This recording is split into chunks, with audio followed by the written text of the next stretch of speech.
Robots Radio presents... Today's chat is brought to you by the support of all our Twitch subscribers. Through the patronage you provide the Focus Fire chat team through the Twitch platform, we are able to provide you with the weekly podcast as well as the website and other aspects of Focus Fire chat. If you have any interest in becoming a subscriber of the FFC and gaining access to some exclusive features over in the Discord server, please be sure to visit our Twitch account and click on the subscribe button. If you're an Amazon Prime member, remember that you do have a free subscription to Twitch every month that can be used for this. And for those of you who are already subscribers, thank you again for your generosity. Welcome to Focus Fire Chat. Explore together. And welcome to Focus Fire Chat, recorded live on November 7th, 2020 over on twitch.tv/FocusFireChat as we continue our discussion over the animated series JoJo's Bizarre Adventure. This particular bizarre episode will serve as what we have come to call the advanced session of the week's exploration. Congratulations to those who are still with us. Before we go any further, however, let's go through a quick introduction of who all we have with us on the show. As always, this is your host, Blue Crew 86. I want to know what a stand is, and if I can have a stand that gets me cheese. Calm down, Dwyer. Maybe. Hey. Now, cheese is one of the tastiest things I'm allowed to eat. Oh, that's true. That's right. I forgot. Last but definitely not the least, in the hot seat as guest co-host, we have our good friend NeoMadDog. Neo, how are you doing? The JoJo brain rot continues to spread to other people. I just love the concept. Soon Green, every time she sees something strange happen, she's just going to ask, is this the work of an enemy stand? But I want to find my own stand. I want to have my own. I will be happy to talk about how to get your own stand. Yes, I want this. Because this reminds me a little bit of the session that Blue and I did in Resist This for the Brandon Sanderson. Just a tiny bit. Yeah. But I want my own stand. All right, so I'm just gonna let Green go on this one. How do I get my own stand, Neo? Okay, so stands as a concept are introduced in Stardust Crusaders, the third major story arc.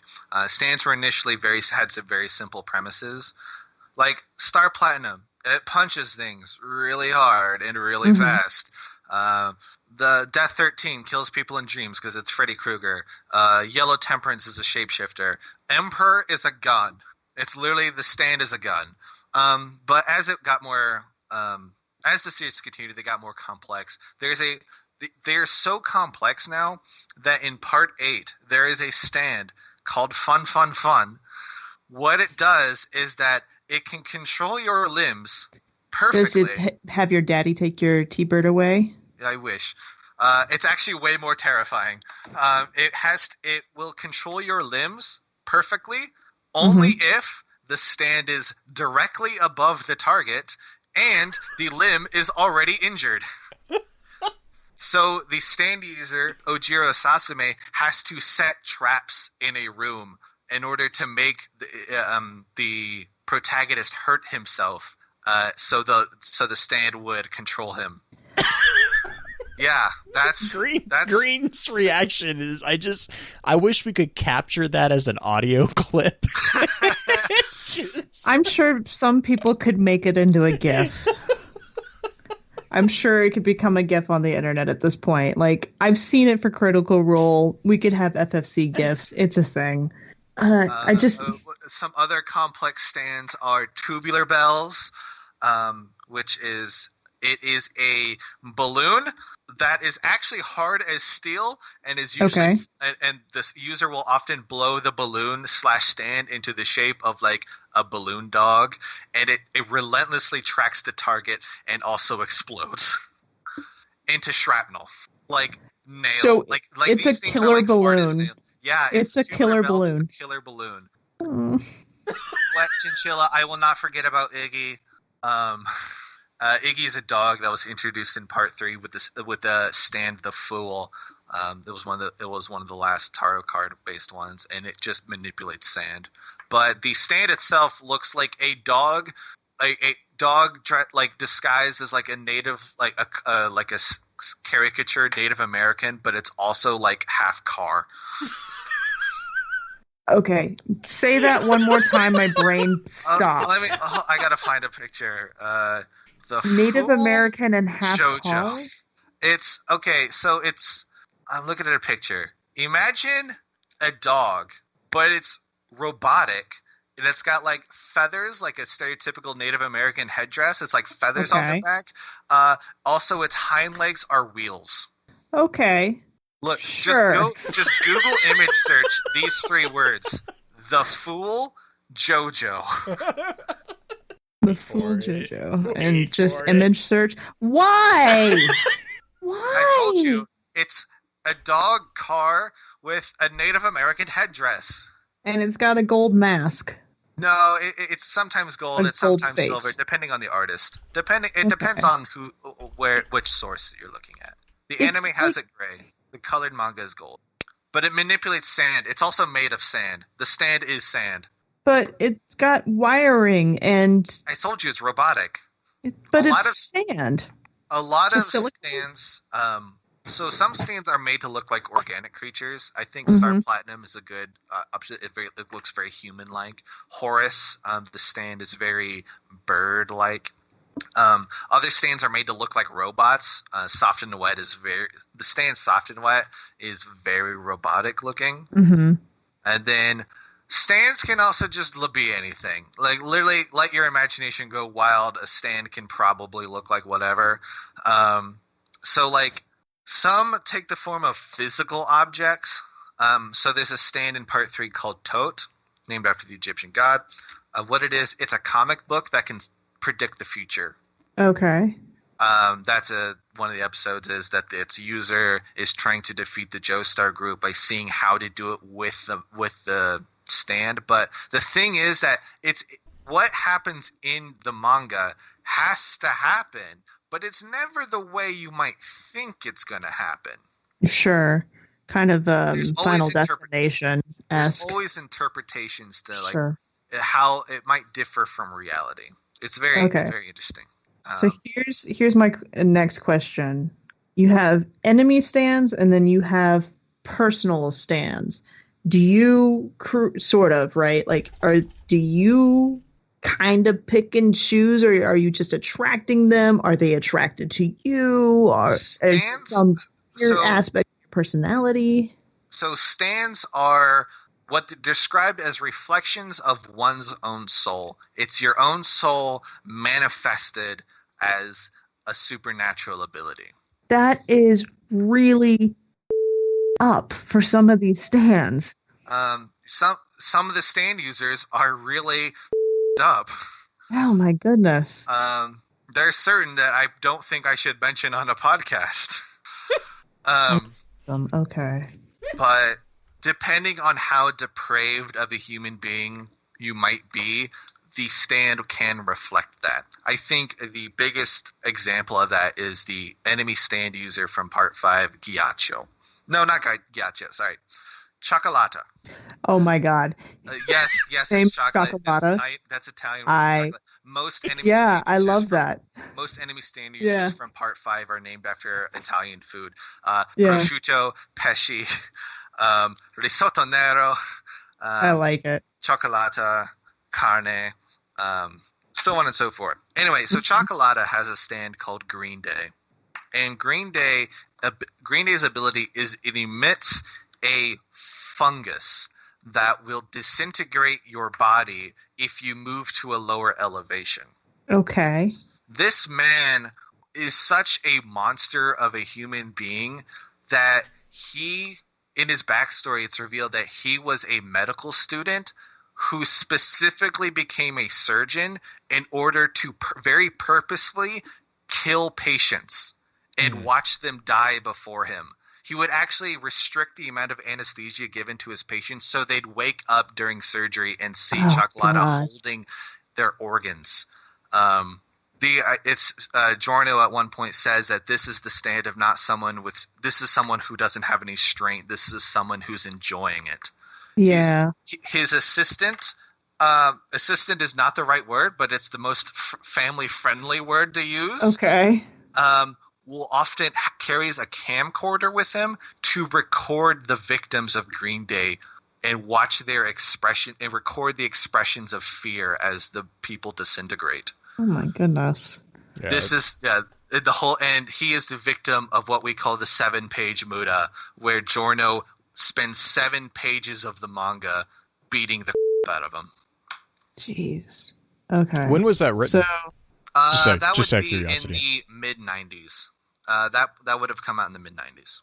so it's Hirohiko after Araki was the listening 80s, to so- Green Day before it was cool, before American Idiot. I was actually Mhm. trying to figure out if that was in reference to Harold Shipman. Maybe. I know there's actually I know for sure there is a Holes reference in part 6. Holes as in like the book? Yeah, one of the characters has the exact same backstory as Zero from Holes. Interesting. Maybe Zero and Stanley I think at like the same time or something like that. It's almost scary how similar they are. But so in order to get your own stand depends on the continuity. Okay. The original continuity, stands are described as a virus. Well, a alien virus or bacteria that usually kills people. It usually just kills the victim outright. But on it, there's an off chance that if you get infected with the virus and if you have the potential and the willpower for it, you will develop a stand. Okay. They're so named because most stands will stand behind you. That's sort of the explanation given. It's more related to how it's pronounced in the original Japanese would be satando, which is very similar to the expression ghostly ripple, and that would be therefore related to Hamon or the ripple Okay. from part 1 and 2. But the origin of the virus was on a meteorite, and someone hundreds or thousands of years prior to the events of the main series crafted arrows out of the meteorite, and those are known as the stand arrows. And the stand arrows, if you get pierced with it, it will either kill you just outright, or you will develop a stand from it. Okay. So that's one set of continuity. The vast majority of characters in the original continuity, so parts 3 through 6, acquired their stands through this arrow. However, if a family member gets pierced with it, oftentimes most of their blood relatives will also acquire stands forcibly, and there's also the off chance that you could literally just be born with it. Okay. So the spread of the stand within the family thing is more viral aspect of it. Would it spread to community, or is it specifically No, just it is only to the target. It is only to you have to come in contact with the either the meteorite or be related to someone with the meteorite who has already been hit. okay? And the That's second, actually why the Joestar family acquired stands in the first place. This is a kind of a spoiler for the ending of part 1. So I'm sorry to anybody who's still listening and cares about spoilers, but Jonathan is killed at the end of part 1. He sacrifices himself to lock away Dio on a burning ship. But because Dio was a vampire and only a head at the time, Dio steals Jonathan's body. He literally grafts his head to Jonathan's body, thus making Dio during the times of part 3 a blood relative to the Joestars. And so when he gets pierced by the arrow, every single living Joestar also acquires a stand because they're related to Jonathan. And it's also why Holly, Jotaro's mother, falls ill because she cannot handle the stand, and it's going to kill her. So that if they defeat Dio, they'll save Jotaro's mother. okay. Oh, is that the curse? That is the curse. It's known as Okay. the Joestar curse, where every single family member every single living family member acquires a stand. That also brings us to Giorno. So Giorno's half British. He's actually the son of Dio.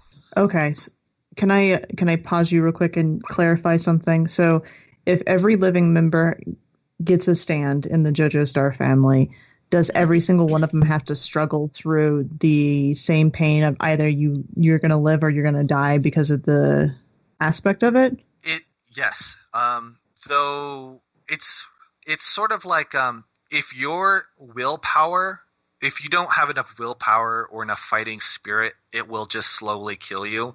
But if you have enough of it, you can master it and utilize it for your own ends, which is why Joseph Joestar, Jotaro Kujo can properly utilize their stands right away, is because they had the necessary willpower to do so. But young infant Josuke, who was Joseph's illegitimate son, who was literally only a toddler, wasn't able to handle it and was going to die if it wasn't for Dio's defeat.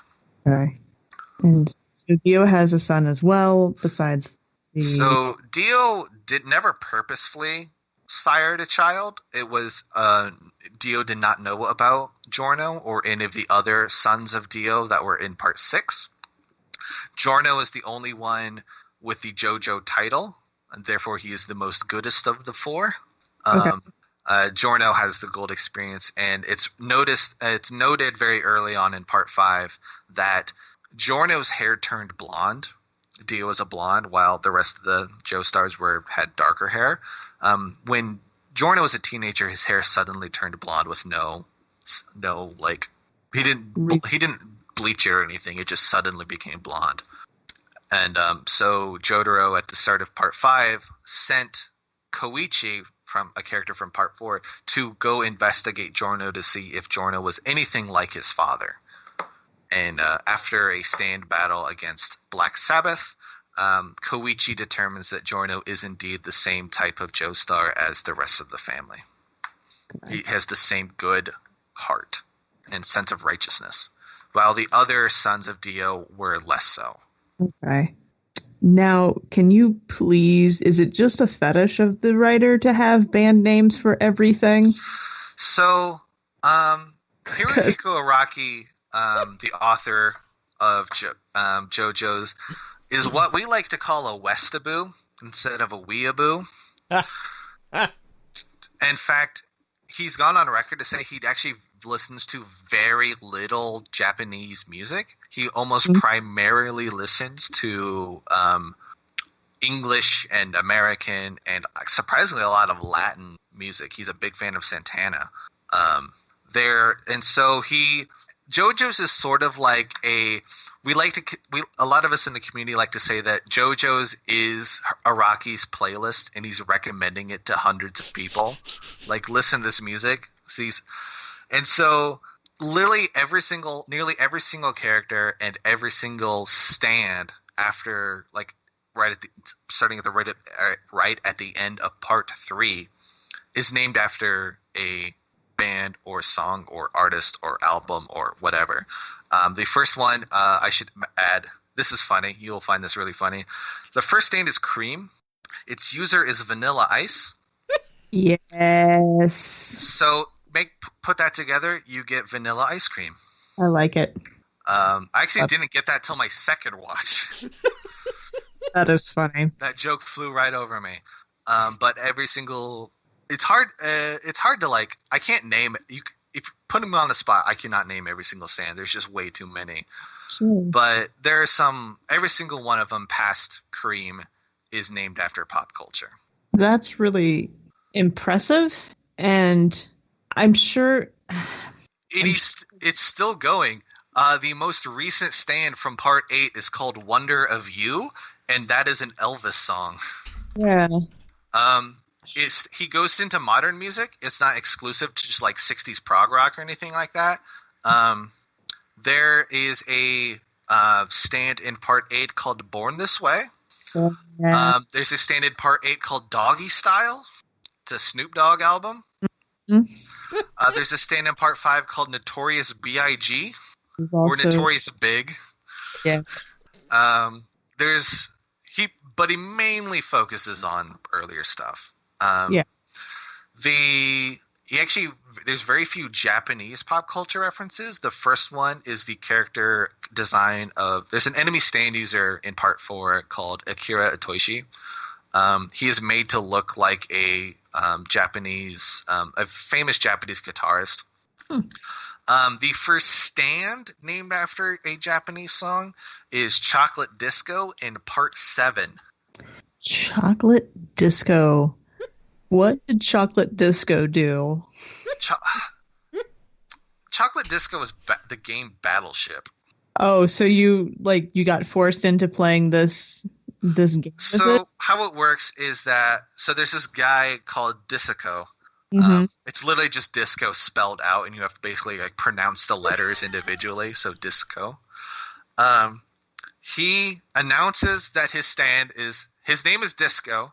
His stand is Chocolate Disco, and he's going to fight you. That's literally all. He's only had 3 lines the entire chapter. And what he does is that so on his wrist is like this like old-timey typewriter like switch thing, and then it deploys out a grid on the ground. And so what happens is that if you throw something at Disco, he will tap on the switch thing on his wrist, and the projectile headed to him will go to that spot on the grid on the ground. Oh my goodness. And the whole thing's that he's fighting Gyro Zappelli, whose literally only power is throwing a ball with the spin. It's a very powerful steel ball, but he just throws balls, and so he's literally fighting someone who can just redirect all of the balls he's throwing. It's 1 chapter. And what's really funny is that the song Chocolate Disco constantly repeats the refrain, Chocolate Disco, or Chocolate Disco, as they would say it.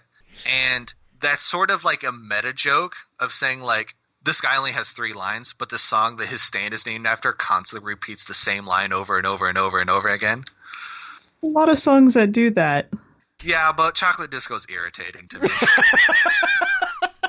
I've listened to the song a dozen times, and I like it, but oh my god, is it the same? It's the same thing over and over again. It's a good song. It's by Perfume. Okay. It was actually included at the request of his daughter. Okay. I guess That's kind of cool. Yeah. How does he get past all the copyright? The answer is that he doesn't. So Viz Media, who is basically the owner of the property and is responsible for importing it to the West, has a lot of issues with this. I believe the prevailing theory is that Prince was the big issue because Prince didn't want a figure called the Gold Experience and not receive royalties. Okay. So what they do, Viz Media does, is that for any official English release, they have to change the names. Some of them fly by. Actually, Robert E.O. Speedwagon just completely made it through, as well as the stand Heaven's Door was completely unaffected. Some of them just changed to relatively innocuous things that are just very similar. So Crazy Diamond became Shining Diamond. Gold Experience became Golden Wind. Did this happen in the subs or the subtitles? It happened in the subtitles and any English dub and any English release of the manga. Okay, so if anybody would actually watch this without having any prior knowledge about either understanding Japanese or what the concepts were generally about, they would not catch this at all. Yes. However, they still even in the Japanese dub of the show, they still say the words as was originally written, and so it's I don't want to say bastardized, but it is because of how Japanese is written and pronounced. It does change some of the words. Sure. So Gold Experience becomes Gold Experiensu. Sticky Fingers is Sticky Fingers. Sometimes there's a lot of vowels added, but that's just the way that it was originally written, as close as it could to English in the katakana. Mm-hmm. I'm waiting for him to talk about Limp Bizkit though. Limp Bizkit. So some of these stands are much more difficult to get across what they do in the name. So Limp Bizkit's one. I'll get to that one last because that one's the funniest. We'll start with Sticky Fingers. So Sticky Fingers is the ability to plant zippers on objects, and that opens up pocket dimensions. So what Bruno Bucciarati can do is he can put a zipper on a wall and he can go through the wall into outside or wherever the next room is, or just access the space in between. Mm-hmm. So Sticky Fingers is so named after a Rolling Stones album, and the Rolling Stones album had a pair of pants on it with the zipper in the forefront. That's why it's so named. But you can't get across that normally, so it's named to Zipperman in any English release. Oh, geez. The next funniest one is the main villain of Part 7 stand, Dirty Deeds Done Dirt Cheap. Or it's usually abbreviated to D4C, D the number 4 and C. One, it's quicker to say than all of those syllables. 2, it's quicker to write. And 3, you can actually get around the copyright with just D4C. Right. That's not a copyrighted term. But to spell it out completely, you can't do that. That's an AC/DC song. So they called it Filthy Acts at a Reasonable Price. There's an ongoing joke to make even crazier names. My favorite one is Dimes for Crimes. And this one sounds bad, but I like this one a lot. Not gay, but $20 is $20. God, what? Not gay, but $20 is $20. What? What was the original? Dirty Deeds Done Dirt Cheap, but that's abbreviated to, that's called Filthy Acts at a Reasonable Price. Oh my god. There's another meme is, it was like, due to inflation, dirty deeds will now be done at market value. Oh god. But at the request of Blue, I must mention Limp Bizkit. Limp Bizkit is a stand introduced in Part 6 by the prisoner of Green Dolphin Street Prison, Sportsmax. It creates invisible ghost zombies of dead animals. Wait. So if the user is by a corpse of an animal, like a dog or a raccoon or whatever, Limp Bizkit can conjure a ghostly version of that to attack his opponent. But no one can see the ghostly? No one can see it. But, oh god. It's like the Hellhounds from Supernatural. I don't watch that one either, Jay. So to get around the fact that Limp Bizkit's a heavy rap metal group. Yeah, the band. It's called Flaccid Pancake. Oh my god, I'm done. Oh. I'm not making this up. You can believe anything I say, but I am literally not making this. You can look up to the JoJo wiki, and that is the thing. That is the Western words that they use for Limp Bizkit. It's Flaccid Pancake. Oh god. Jay's just loving this at this point. So is chat. I see you guys. I saw that in the notes, and I'm like, we're talking about this. Like, this one's got to be talked about. I had every intention to talk about Flaccid Pancakes. Okay. What does Flaccid Pancakes do? It's Limp Bizkit. It's just the words. It's the ghost, yeah. It's Limp Bizkit. It's the ghost dog. Yep. They just have to change the names for the official Western releases to avoid copyright infringement. You know, Matt Mercer voices the English dubs in this country. He plays Jotaro. Matt Mercer is Jotaro in the English dub. What is Matt Mercer's stand, or do I want to know? Matt Mercer plays Jotaro, who has the stand Star Platinum. That's just the Tarot card one, and so they can say that all they want. He's safe. It's okay. Okay. Star Platinum. Thank God. I was I'm just waiting for him. He doesn't have Flaccid Pancake.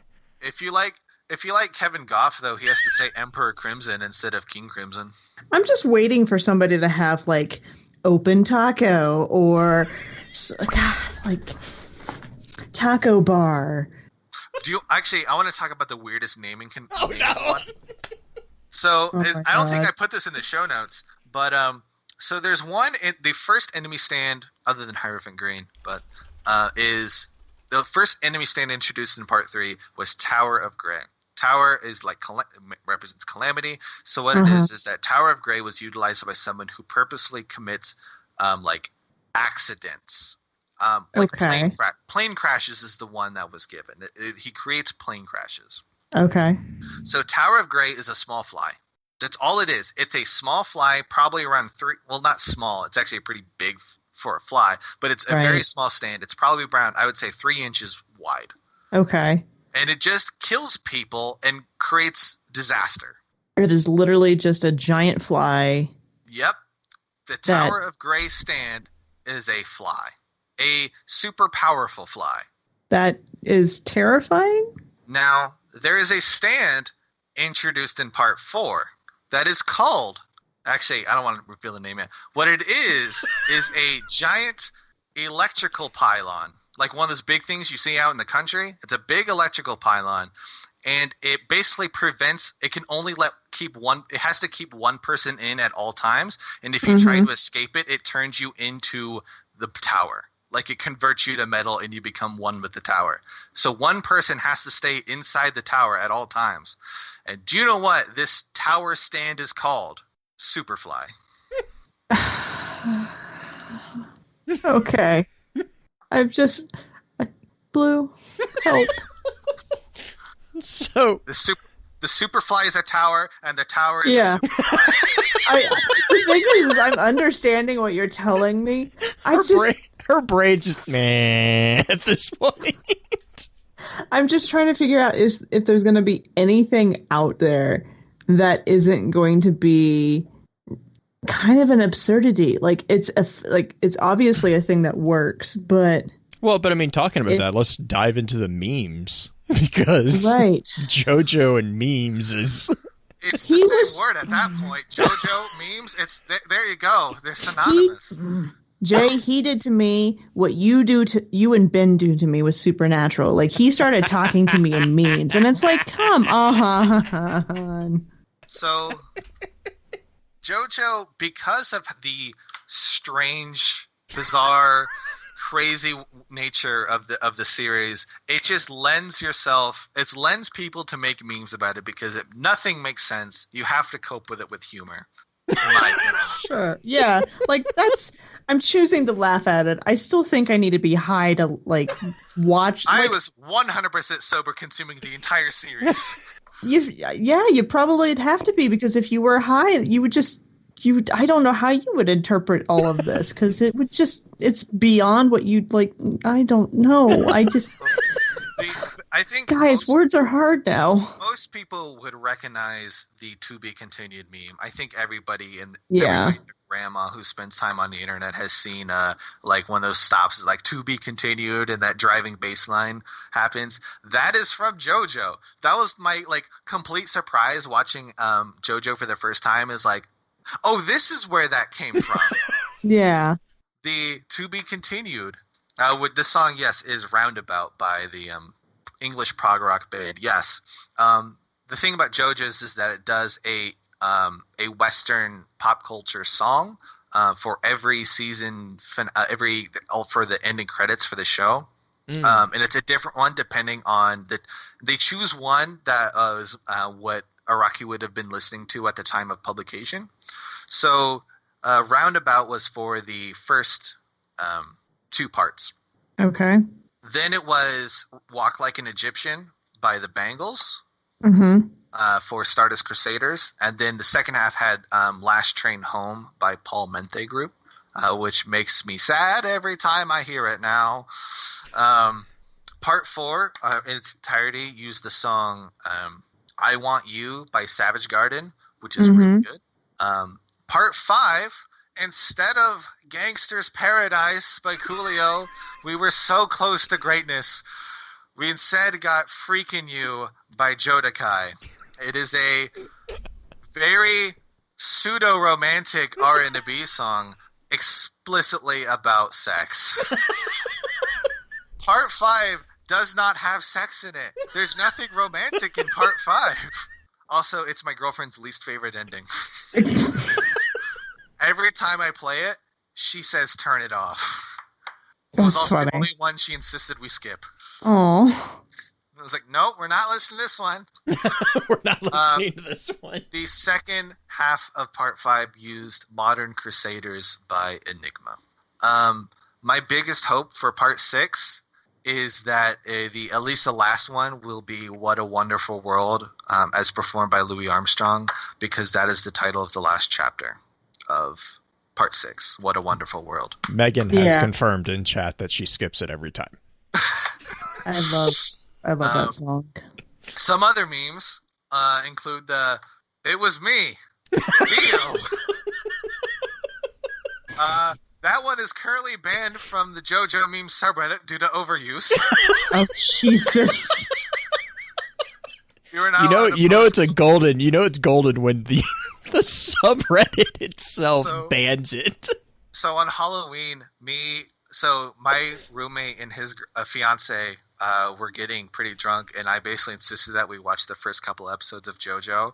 And he has never consumed JoJo before. He only gets it from me. And so we watched the first one, but we all knew that it was me, Dio. And so at the time it was said, we literally all at the same time just shouted, "But it was me, Dio." Another more popular one that people know are the, "Oh, you're approaching me," and then "Can't beat the shit out of you without getting closer." Oh, come as close as you like. That's used in a lot of like meme compilations, and like as like, you know, people like when two people are approaching, they'll play the audio. The Giorno's theme from the anime Il Vento d'Oro, which is Italian for literally the wind of gold, was often actually used on TikTok a lot as a sort of no you type meme. They'll play the piano, they'll put on the piano riff. It's like doon doon doo doo doo doo doo doo doo doo doo. That is the theme of Giorno from Part 5. Okay. And then I'm sure people who have watched Destiny like compilations have heard the Ora Ora Ora Ora, then Muda Muda Muda Muda. Yeah, I can say that faster. Ora is doesn't mean anything really. It kind of means like come on or take that or whatever. It's literally Jotaro saying like take that over and over again. Mm-hmm. Muda is useless in Japanese. It is literally the person saying your efforts are useless. Okay. And since Giorno is Dio's son, Giorno also says Muda in his attack rushes. That's where the 7-page Buddha comes from, is that Giorno beat the out of Chocolata for 7 pages, only saying Muda, except for like page 4 where he went really loudly. I am almost scared to just do it on the podcast. I kind of want to, but I'm like, people are going to hear that. Yeah. And so, like, these memes are, like, so prevalent, despite being really kind of recent in the Western public conscious, that, like, I don't think I've seen any property, any, like, anime have these many memes outside of its own community other than Dragon Ball. Because I think everybody's heard the, like, it's over 9,000, stuff like that, but... Yeah. I think a lot of people, but most people know that's from Dragon Ball. I think a lot of people know JoJo memes without knowing JoJo. Well, it's over 9,000 is a direct reference to the Power Ball. So that makes sense that they would know that that's Vegeta flipping his over. I've given up not cursing during this episode because I brain's done. But the JoJo ones they seem to be so easily assimilated within culture because they're all things that tend to be, except with the exception of like Muda Muda Muda, right? Like that one's fairly specific, but the rest of them seem to be easily brought in as a meme. Then, actually, thinking of Stan Rushes, one of my favorites is Trish Una from Part 5. She has a stand called Spice Girl. Its stand rush when it punches really fast is wanna be. Yes, I'm here for that one. Wanna be. So tell me what you want. Anyway, I am back. I am with that one. Spice Girls. Yes. I don't care if they're like a 90s. I am 99% confident I have found JoJo references in Destiny. Yeah. So one of the emotes. It is the pointing of the fingers, like leaning back. It's a blue emote. I'm pretty sure that's a reference to a few JoJo poses. I actually have it on all 3 of my characters in Destiny. Okay. Also, the exotic ship from Black Armory, the Platinum Starling. Okay, I'm Platinum really Star. convinced that is supposed to be Star Platinum as a reference. It's flavor text is power, grace, tradition, which really kind of exemplifies like what JoJo's about. It's about like, especially Star Platinum, it is like this powerful stand, and Jotaro is a Joestar, like my lineage. He's inherited this sort of legacy. That's what I'm convinced. Yeah, I mean, it's very possible. They have references to so many different things, both classical text and not. I'm waiting for the torture dance emo. So there is a scene in part 5 where, so the group had just defeated an enemy stand user, and Bruno Bucciarati with sticky fingers has taken off the guy's head. He's still alive. And then Mista puts a fishing hook through his eyelid and zips his mouth shut with sticky fingers and hangs him on top of like a rail of a yacht. So he's just hanging by his eyelid, and it's just the head.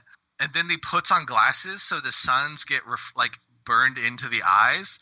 And while this is happening, the characters of Mista, Narancia, and Fugo literally just dance in front of this head. And it's called the torture dance, and it's pure gold. That is so gruesome. I highly recommend looking up on YouTube. No. JoJo's torture dance. It's hilarious, and it's a music video. It was 4 panels in the manga, and it's a minute-long music video in the anime. It is excellent. No, I have the song from it on my Spotify playlist. By the way, most of the soundtrack is on Spotify if you want to listen to it. Even if you don't want to I'm done. Even if you don't want to watch the show, I actually highly recommend listening just to the Part 5 soundtrack. It is an experience. A gold experience. But it's an experience well worth it. Is it? Okay. I'm going to... how would you suggest somebody start watching JoJo's? Like, do you start from the very beginning, or are you suggesting like they start at a certain point, find the manga? Where should they go? I highly recommend just starting the series at the start. Now, I understand for a lot of people, part 1 is pretty dull, especially if they've consumed other animes before. Part 1 can seem pretty boring, some might say. Jonathan is very uninteresting as a character. He's just goody two shoes as Superman. As he's literally Superman, but none of the fun things about Superman, in my opinion. That being said, Jonathan is like I love him to death because of like what he started as a character and who he stands for, but he's not as interesting to watch. I also find part 3 drags a bit, in my opinion, especially on a rewatch, but that's my own issue. Part 2 is really, I think a lot of people figure out like why they like JoJo's in part 2. Joseph, as I mentioned, is very much like a Cade 6 like character. He's always got a trick up slip. Actually, honestly, come to think of it, he's more like Marcus Wren in terms of like sheer craziness and audacity of what he can do. Joseph's a lot of fun to watch. And then honestly, my favorite JoJo is Josuke from part 4. I think he's just a really endearing character to me. But honestly, I just recommend watching it from like beginning to end, because there are things in later parts that have more weight because you know where it all started. Mm-hmm. Like seeing the initial rivalry between Dio and Jonathan in episode 1 of part 1 makes the final confrontation between Jotaro and Dio in the end of part 3 have like, it feels more impactful because you see like this is like character growth. Yeah. It's 5 generations dealing with the same problem, and it's all led up to here. Like this is the apex. Like honestly, the Dio versus Jotaro fight is absolutely incredible. It's probably one of the best fights of any like property I've ever seen. Like even like movies and stuff. I think honestly, I will frequently rewatch Jotaro versus Dio because it's just so awesome, and there's so much weight behind it. And then things in like part 5 give more weight because you've seen part 3. Sure. Yeah, I mean, it's like I my only reference right now for as far as like how to get into something. Hold on, gotta pick up my dog real quick because he's asking to come up. But Critical Role has these huge campaigns, right? Like they have over 100 episodes for both campaign 1 and campaign 2, but each episode is like 4 hours long, so it's impossible to just like, hey, just binge watch the whole thing. Well, that would take you probably a solid 3 or 4 months nonstop. But if I had to, like, if someone only insisted they can only watch one part 5 is actually probably the most enjoyable of them on its own. It's very, of all of them, it's the most unrelated. It's actually just tangentially related to the other parts. The only really linking thread is that Giorno is Dio's son and Dio is dead. Okay. At the time. Yes, Dio was dead. And then, I shouldn't say at the time. And then there's a returning character from part 3 later on. But really, part 5 is so standalone compared to the rest of the series. I think it's one of the most well-written parts. I think it has the best characters, at least heroes, and one of the coolest villains. But if you like, I don't want to watch 100 episodes of television. Part 5 is 39 episodes. Compared to over 100, so I don't think it's comparatively that bad. But honestly, it's probably the most thematically enjoyable. It's got the most creative stands of all of the parts. I think the heroic characters of Giorno and Bruno and Abbacchio in that series are really interesting characters. Because you might think oh, it's a bizarre adventure, it's all comedy. There's a lot of weight behind these characters. Especially part 5. All of these characters have they all have really tragic backstories, but not corny tragic. They're some of them are definitely wrong place, wrong time. Some of them are made mistakes and felt like they couldn't recover from their own misdoings.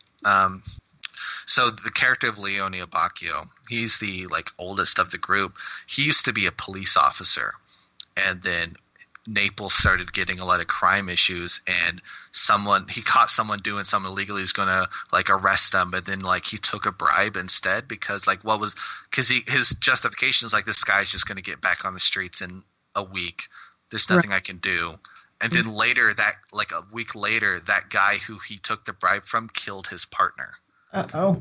And so Abbacchio took to drinking. He left the police force, and then he meets Bruno Bucciarati, best mom, and he encourages Abbacchio to become better. So it does sound like, I know with the ones that I've seen, there's this attempt at redemption on them. So it sounds like that's also another thing that the Joe stars especially do, is they attempt to redeem the characters around them. Yeah, I think part Speedwagon is the really the first one that we see from, because Speedwagon is this street thief. He's he lives on the really rough parts of London, I think it was and then by Ogre Alley, I think. Yeah, Ogre Street. It's referencing a Queen song called Ogre Battle. In case you wanted to know. Okay. So Speedwagon, by the goodness of Jonathan's heart, really, he leaves his life of crime to help Jonathan, and then he becomes pretty wealthy between part 1 and 2, and helps actually raise Jonathan's son and Jonathan's grandson. Oh, okay. So it actually, because that's the other thing, because that was the entire setup for Dio. Jonathan's dad was doing the same thing for Dio. Granted, it didn't work out, but yeah, Speedwagon says that Dio was. It's not just because Dio was raised in the slums. Right, yeah. Dio was evil from his very first breath. There was nothing that anyone could have done to stop Dio. And I think that's a really, people can easily fall into oh, Jonathan's aristocrat, that means he's automatically better. It's no, because he befriended Speedwagon. And Speedwagon called it out, too. That was exactly something that he called out in one of the episodes, was he's normally I hate these guys, but Jonathan is he's the best kind of person. And it's also something I really love about later parts, is that a lot of these characters they're good people, but they often have really bad circumstances. Joseph's a bad example. Jotaro is dressed like an old delinquent from the Japanese in the 80s. Josuke is also very delinquent-esque. He always has a good heart, but he's always trying to get a quick buck or somewhere. That was actually a plot of the Harvest episodes. Giorno in part 5 was actually abused by his step parents, and he joins a gang, but like these are like the righteous members of society. Part 6 is entirely like most of its characters are inmates of a prison. Like it's hard to like a lot of stories will just say, oh, these are just bad people. Like JoJo's one is like, these are not bad people. They just had bad situations. Mm-hmm. But they've always chose what to do, what's right. And part of the themes of JoJo is that if you stick to your own personal truth of righteousness, you will eventually come out on top. It's hard. Like life sucks sometimes. Life sucks a lot of the time. Yeah, but as long as you stick to a path of righteousness and justice, you will eventually prevail. And cheating your way through, unless you're Joseph Joestar, cheating your way through is rarely beneficial. Because there's nothing that he can't cheat on. There's nothing Joseph can't cheat on. He cheated on death. He cheats in his fights. And he cheated on his wife. With a woman 40 years younger than him. Dream Ben, right?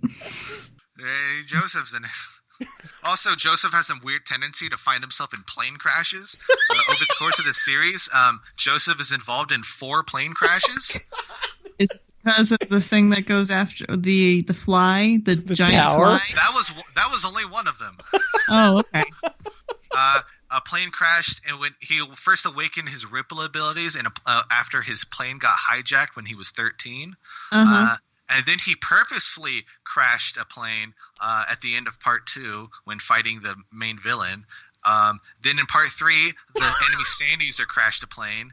And later in part 3, Joseph is flying a Cessna with the baby, with the stand that kills people in dreams. One of the characters in the backseat of the plane got a nightmare from the stand and accidentally made Joseph crash the plane into the middle of the Arabian desert. Chat is informing me that if it flies, he'll crash it. That is so when Joseph comes back in part 4, because he's Josuke's father, he comes on a ship. It's not stated outright, but I choose to believe it's because Joseph was too precious of cargo we can't put him on a plane. We see there's too many coincidences. We're not risking it. One last thing I did want to mention is JoJo references beyond memes. Well, there are memes, but like JoJo references some other ones that I wrote in the show notes. There are literally references everywhere, and that's why there's a ongoing kind of meme where you just ask, is this a JoJo's reference? The NBC show Heroes from the mid-2000s, one of the main characters, Hiro Nakamura, made a couple JoJo references. He often will say "muda muda muda" as a taunt when he uses his time powers. Because I should probably mention now, Dio stand the world can stop time. That's the whole thing, is that Dio can stop time with the world, only for a few seconds. But so Hiro Nakamura would often like "muda muda muda" when he like taunts someone. A very Dio thing.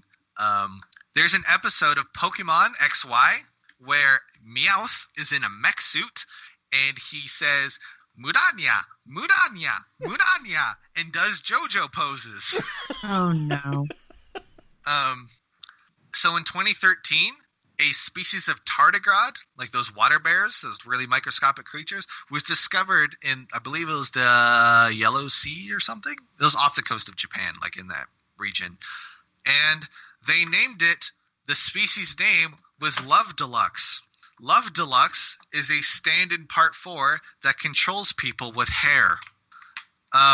They so named it in the paper. We called it Love Deluxe because the hairs on this tardigrade were so long it looked like the hairs were controlling it, and that's how Love Deluxe works. You can read this paper. Green's done. Is it Thing from Addams Family? No, Thing is the hand. What is the thing that's all hair? There's something from Monsters. From Munsters. No, that's Cousin It.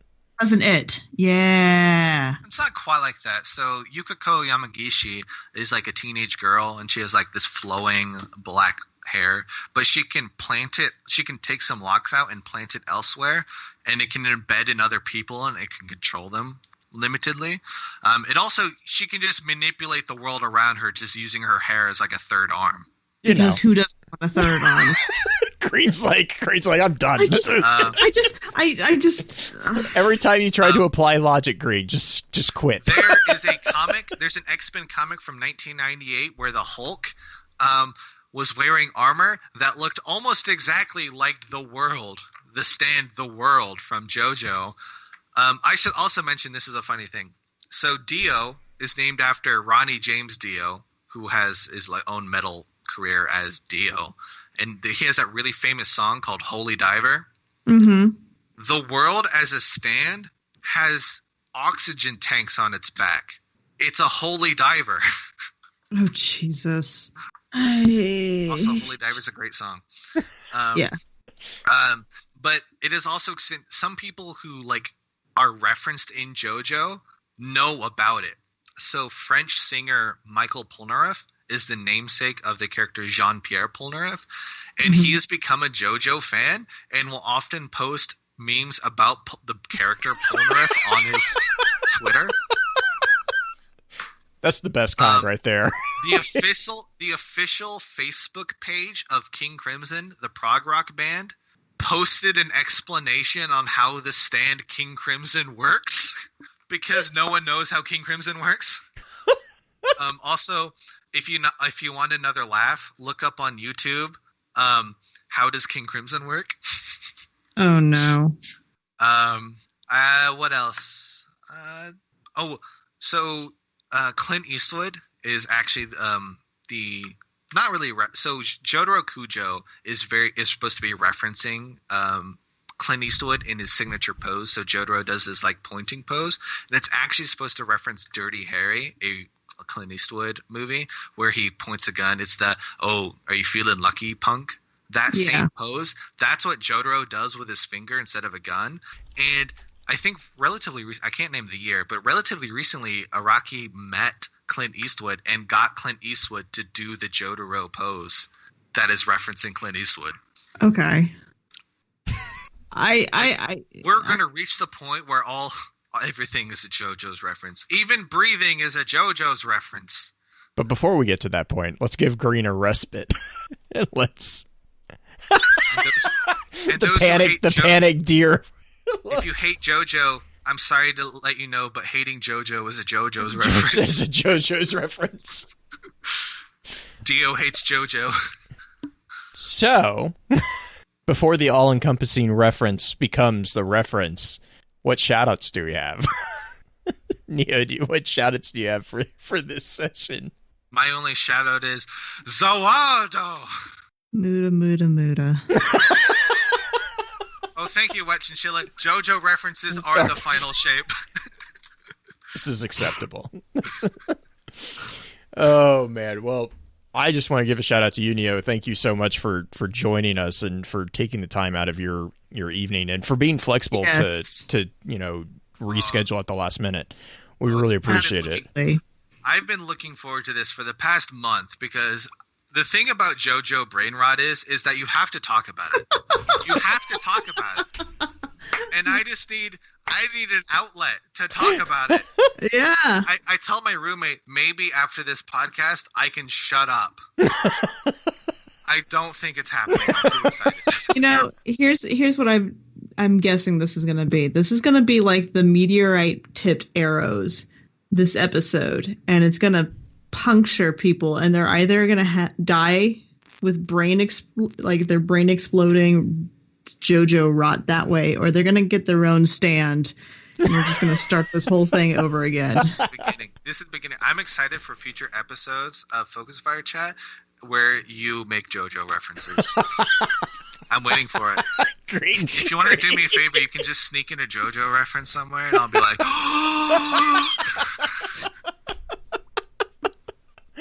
With that being said, thank you for your time, and until next time, remember, with wisdom we conquer. Stand strong, stand tall, stand proud, and keep exploring. With that, we'll begin to wrap the chat up. Thank you again to those over on Twitch for coming to spend your evening with us. If you'd like to join us for the live streaming of the episodes, please be sure to give us a follow over on twitch.tv/FocusedFireChat. Links to all our episode archives can be found at www.thelorenetwork.com. Please be sure to email us at FocusFireChat@gmail.com with any comments and or questions for the team concerning the podcast, and let us know how we're doing by giving us some feedback and a rating over on iTunes as well. So until next time, focus your fire and may your light shine bright. You've been listening to a Robots Radio podcast. Smart shows for interesting people. Check out all the shows at robotsradio.net.